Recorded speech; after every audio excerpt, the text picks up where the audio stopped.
We're out on the range today, so please bear with gunfire you hear in the background. Today we're talking about shooting under low light conditions. Lots of different applications: military, hunting, not always poaching, there are animals that can legally be hunted at night, and personal protection, and we're going to concentrate on the latter. And today will be part one of a three-part series on low light shooting, where we'll talk about techniques, gadgets, and target identification.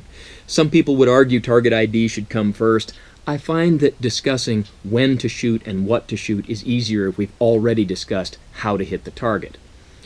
And so today we'll talk about just some techniques. Now here's where there's a communications breakdown. It always happens that when I try to demonstrate techniques on how to hit a target, if you don't happen to have a flashlight or a laser sight, that people infer that I'm saying you shouldn't have flashlights. No, flashlights are a great thing. Today we're just talking about techniques that can be employed if you're unfortunate enough to not have a flashlight or a laser sight or some other gadget. The first technique I want to show you is something called natural point of aim, and you can practice this anywhere as long as you maintain the correct level of safety.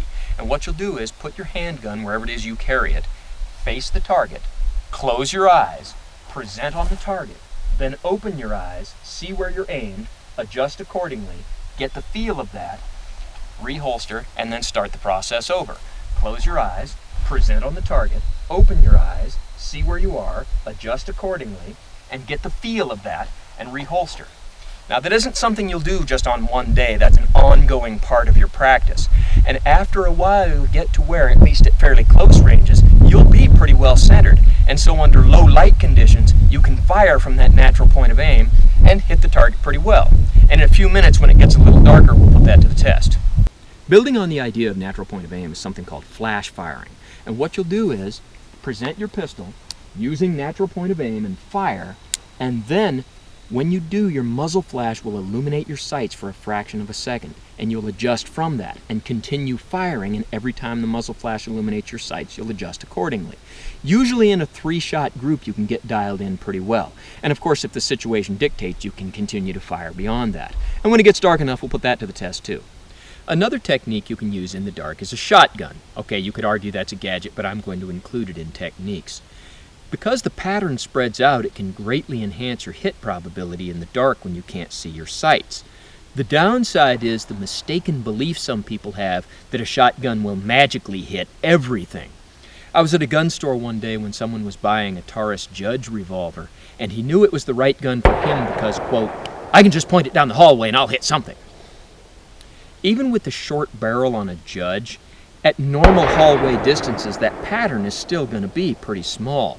So at short ranges, the shotgun's effect will be minimal. Now this target is 7 yards away. Let me see if I can demonstrate this. If I shoot at this target and miss it with this revolver, it'll just miss. Now let me aim about an inch to the left of the target.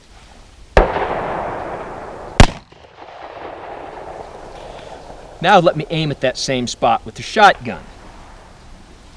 And we'll see if this enhances our hit probability at 7 yards. And of course when I aimed to the left with the revolver and missed, I missed. Shooting at that same basic spot with the shotgun, it changed our miss to 2 very marginal hits. And with the unpredictability of buckshot, you really can't even count on that. So is the enhancing effect there? Maybe, but minimal. However, let's try that drill again at 25 yards. Now at 25 yards, I'll aim at that same spot about an inch to the left of the target. So what was 2 marginal hits at 7 yards, at 25 yards, aiming in the same spot a couple inches to the left of the target, became 4 fairly good hits. Still nothing devastating, but that would be effective. The thing with the shotgun is, as it applies to personal protection, at close ranges the pattern's tight enough that it doesn't really give you a lot of this effect. And at really long ranges, 50, 60, 70 yards, that pattern spreads out so much that your target may very well escape the pattern. But that's okay because personal protection shootings very seldom happen at 50, 60, 70 yards. They happen, but it's pretty rare. The real downside of a shotgun as it applies to personal protection being, of course, that it doesn't make a very good concealed carry gun. Well, we've got the camera's night vision on, and it's light enough that I can still see the target, but dark enough that I absolutely cannot see the sights on my revolver. So we'll shoot from 7 yards using natural point aim and see how I do.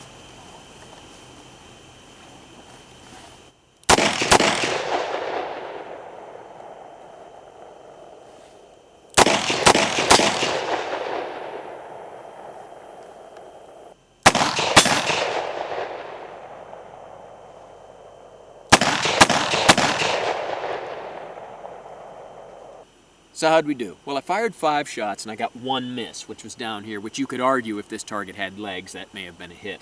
A couple others were low, 1 center and 1 in the shoulder.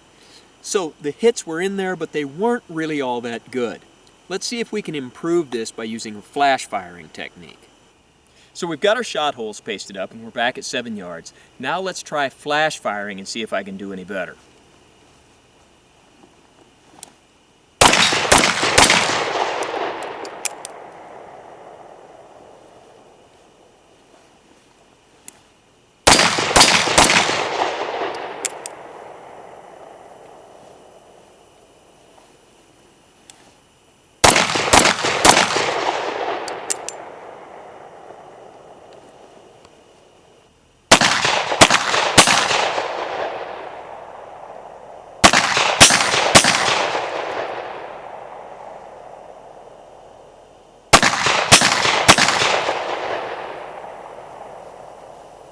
So how'd we do? Well, from 7 yards I fired 9 shots and got all 9 on the shoot and see center. So not too bad. So things like natural point of aim and especially flash firing, if you practice them, they can be quite effective if you're unfortunate enough to get caught in a situation where you don't have a flashlight, laser sights, etc. And we'll work with those things in part 2. So for now, don't try this at home. I'm what you call a professional, and thanks for watching the night shooting video.